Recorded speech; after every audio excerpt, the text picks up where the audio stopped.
سورة الصف. نصفا وقفلي سورانيا وكلا صفا أني سالي صفا أبي صفا تقولني صفا فلو ده بيتا فلو ورا صفا فلان بيجو كوفه صفا صفانا بيجو كوفه ni kala nyana bolendo awa nani jugu chekaja ora safa folo o debe kala kisefli safa flana o debe kala kisedi flana be kisedi folo ba fe flana be kisedi folo ba fe o ni be safa folo la no jogina flana do be bla non ana sara flana do be bla non ora sali safa fana be do o chogola ka sali safa jo ka asoso sura safa ko be fo sura ngono o kama sura to dala ko safa sura madaniyatun madna sura do ajigna chiren ka madna si kono nan wa ayatuha adakunya ujate 14 ayatan adakunya tanani nazalat ajigna ba'da surati at-taghabun wa nyogon kiri o foli sura ko fe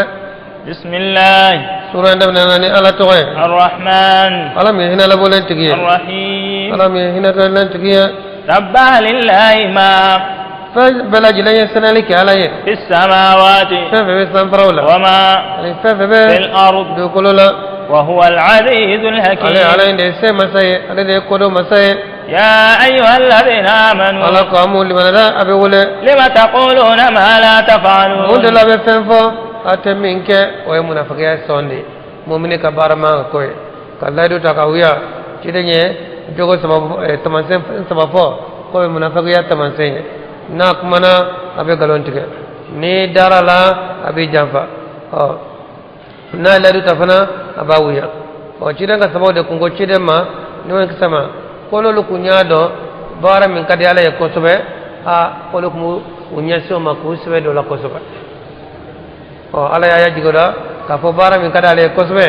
o e kele safade ka jo kele safala ka kele ke dina ka sangrota o de kada ala ka to bara beka bara togo jihadi ala kasrala kala ka dina deme abe sankorota jogamina tabu kelele be dina la ta nyefe o fole menke tama ma courage to to ne o fari fakar kelala ta mali mogoy to kelala ta jogli bala saya bala o mateni flash fe o ma courage to ala ko unde la be fe fo ateminke ade ko ni bara min kadi alay na ku nyodo aku na nyesioma ko sebe koroke foka ni misa ni wasa sorola ana tara ko fola yemin ke afari fakara wala kana fe foka na te min ke way mona fakata man sen kabura maqtan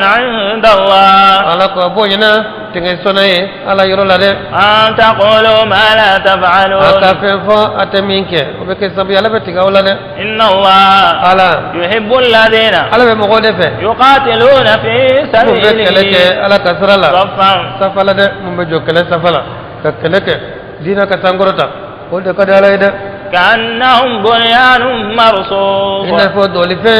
ni asosolendo fogo be birkido me nyogo mine chogomina ka jo safala ka nyogo mine awa ka safa ka soso ka gere nyogo na se samaro kan noro nyogo na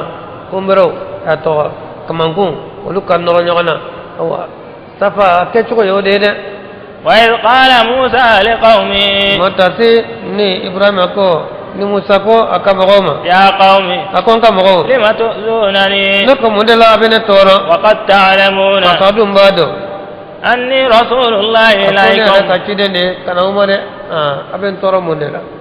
فلما ya toro ko sobe فلما زاغوا أزاغ الله قلوبهم mo nanu melela ala yudus kumile udus kunjeng والله لا يهدي القوم wala الفاسقين temo kana munkara bobaye ala kola وإذ قال عيسى ابن مريم motasini isa ko mare made يا بني ko إسرائيل isa la don إني رسول الله ni ala إليكم kachidene kana umare مصدقا ni tikla de nye لما بين mi يدي ko nanye ne mana ka gale kitabu galontika lijila mana ka tawreta tusere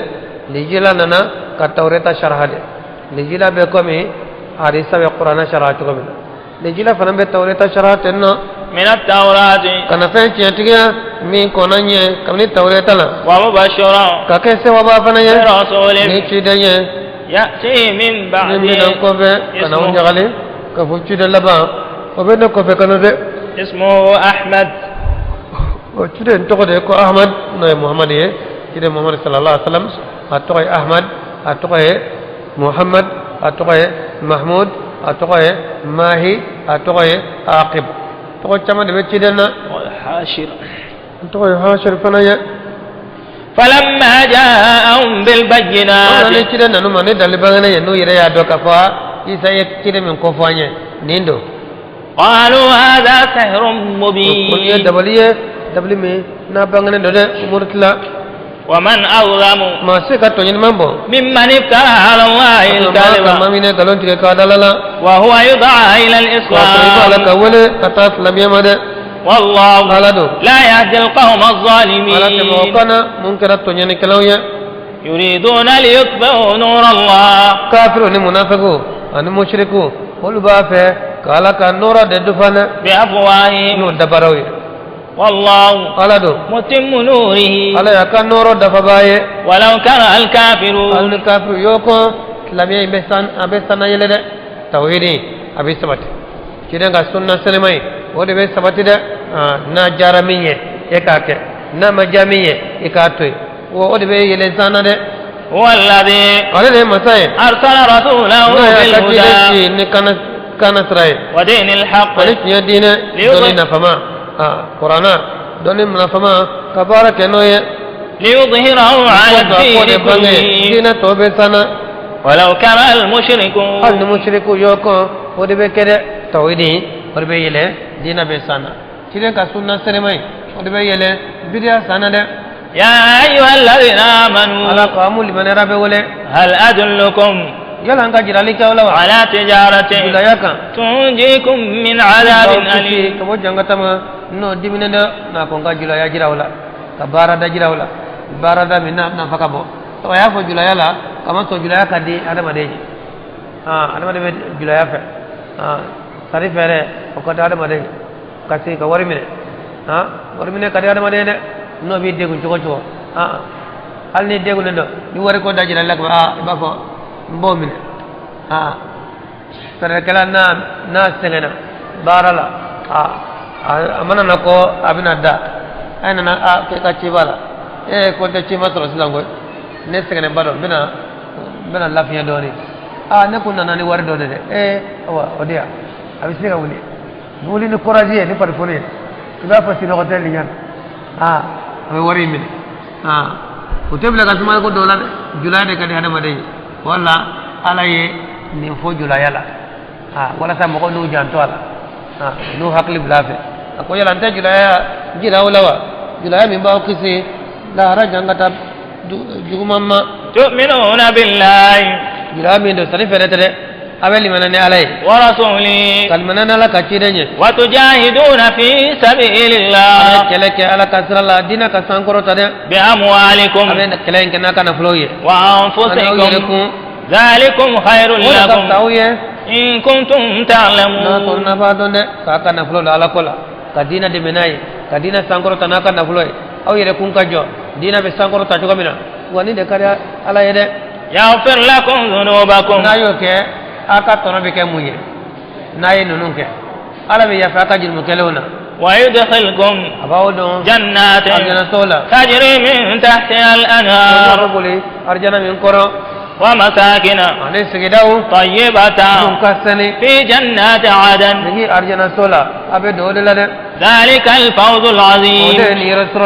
ni rasro min kabo ala ko damma وأخرى ani dore fana Tohib. awa tono torlan ko fe tono fana ga tono fana be daw matu تحبونها abo fe o emuye نصر من الله deme kabo ala yoro وفتح ani قريب dafoni no ka sunde abe deme soro nay nunun ke ala be nunun ke awiye katla ka deme ke awiye awa katla ka dafoni ke awiye dafoni mi no ka sunde وبشر المؤمنين ika munu sawa ni sara chamanya يا أيها الذين آمنوا ala kamul limanera abe wole كونوا أنصار الله ay ke ala de mbawye كما قال عيسى ابن مريم ko isa ko to men maryam de للحواريين ko kala slewnya من أنصاري إلى الله de ne de mbaye katalama قال الحواريون kala slewun ko نحن أنصار الله ala de mbawye de ko isa awa kamina de nyere de lama namaya dirama nga abalola fo ka sambis wani tabatro akuma masoro de nga asengana walilla abe tama sunetle ko jiyata dujo kuma bo ama dujo mo musofuru nga nimbela mama ko soro de ko ala ili hamudi awa atale tugo do ma do ko me barake yoro do lo be finun ko sarala o passe bon ala ya hakla do mani saseruma ko be ka tubi